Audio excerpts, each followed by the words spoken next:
Okay, Dr. Jackson. Democracy is a beautiful thing, particularly when it's working slowly, right? Thank you. I rise in opposition to the 1% sales tax that has been enacted here.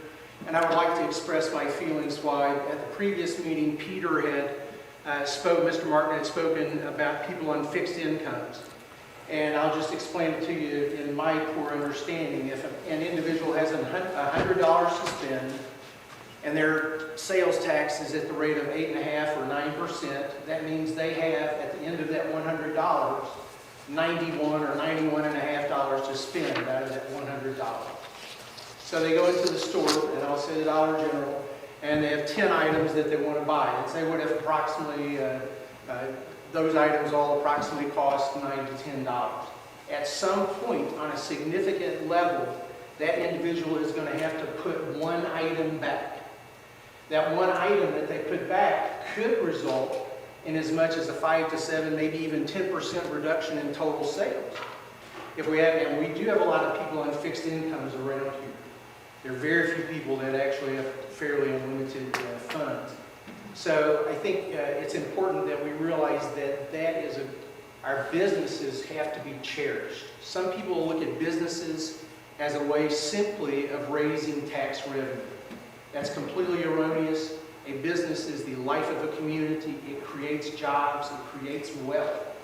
And so we have to cherish those businesses. What we're going to be doing with increasing the sales tax is we're going to be punishing those retail establishments, and we're going to be reducing the amounts of merchandise they can sell for that individual, that customer.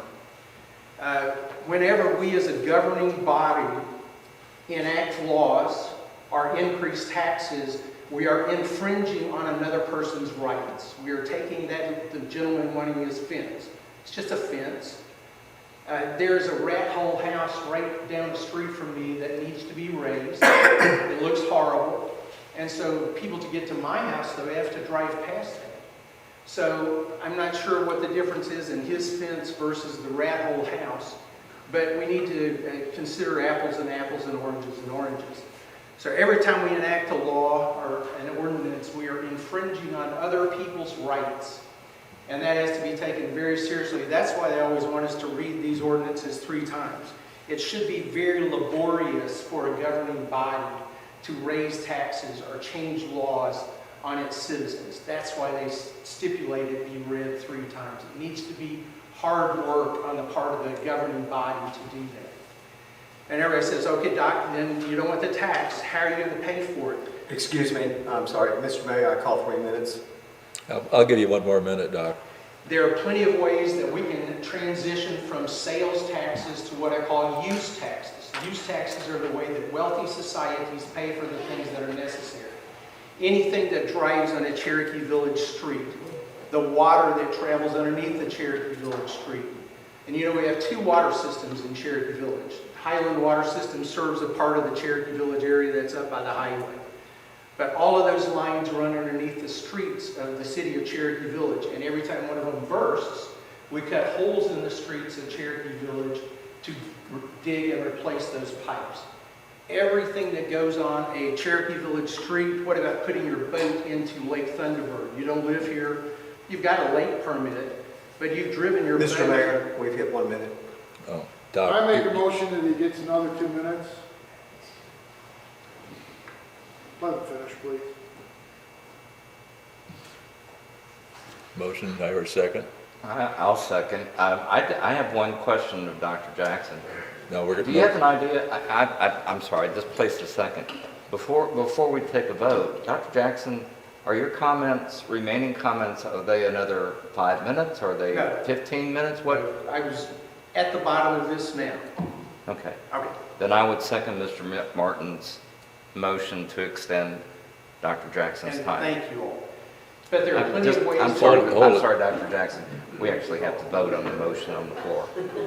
Motion by Mr. Martin, second by Mr. Thompson. Extend how long? I said 2 minutes. 2 minutes. All in favor, say aye. Aye. So all of those use taxes should be considered. Boats, concrete trucks tear up the roads more than any other vehicle. every load of concrete needs to pay a tariff on coming on the streets of Cherokee Village. We also, and it's a very tough decision, we have to decide as a city whether it is of just exceptional overriding importance to have an animal control center in Cherokee Village.